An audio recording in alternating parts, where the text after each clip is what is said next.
એવા પ્રયત્નો કરી રહ્યા છે। ઝડપી થાય એવી આપણી બધાની માંગણી છે।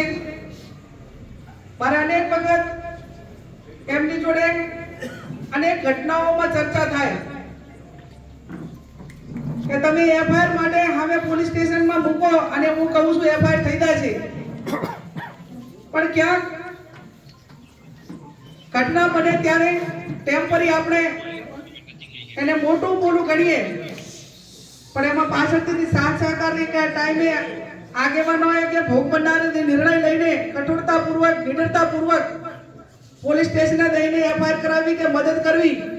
એમાં ક્યાંક ને ક્યાંક ભૂતકાળની અંદર મારા અનેક અનુભવો એ આ બાબતમાં કડવા રહ્યા છે। એસપી સાહેબની હાજરીમાં કહું અને અનેક વખત મેં કીધું છે કે તમામ ગુના નાના મોટા માફ કરવા માટેના હોય અને માફીને પાત્ર હોય, પણ બેન દીકરીઓની સુરક્ષાના ભોગે ક્યાંય માફી ના હોઈ શકે। સામાન્ય કોઈ મુખ્ય માંગણી હોય તો માત્ર ને માત્ર એક જ છે।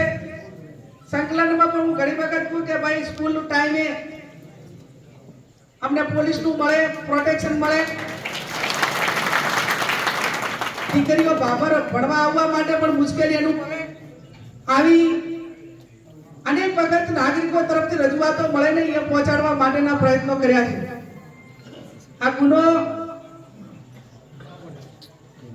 આપણે એમ માનીએ કે આ સાધ્વીજી એ કોઈ ઘરેણા પહેરેલા નતા, એટલે કોઈ ચોર લૂંટ કરવાના ઈરાદે આ કૃત્યો કરવા પ્રેરિત થયો હોય, એ ક્લિયર કટ છે કે એની વિકૃતતા જ માટે કરીને જ આ કૃત્યો કરવા માટે પ્રેરિત થયા છે। ત્યારે આપ સૌને હું એટલી ચોક્કસથી અગાઉ કીધું એમ ખાતરી આપું છું કે અમારી જે પણ પ્રકારની મદદ હોય અને આ ગુનાની અંદર આ પોલીસ સ્ટેશન હોય કે કોઈ નાગરિકો કામ, તો ભૂતકાળની અંદર આટલા વર્ષોમાં ક્યારે મેં આ પૈકીના ગુનાગારને એવું નહીં કોઈ પોલીસને કે એમને કીધેલું કે અમને મદદ કરજો, અને આમાં કોઈ સમાજનો હોય, કોઈ ધર્મનો હોય, મારો હકો ભાઈ હોય તો એને કાયદો અને વ્યવસ્થાને જે આ નિયમો સાથે બંધાયેલા છે એ પોતાને પાત્ર છે। આ કરવા માટે પોલીસને આપણે મદદ કરી અને આ ગુનો વહેલામાં વહેલો ઉકેલાય એવી હું પોલીસ તંત્ર પાસે અપેક્ષા રાખું છું। જૈન ધર્મ એક અહિંસા માટે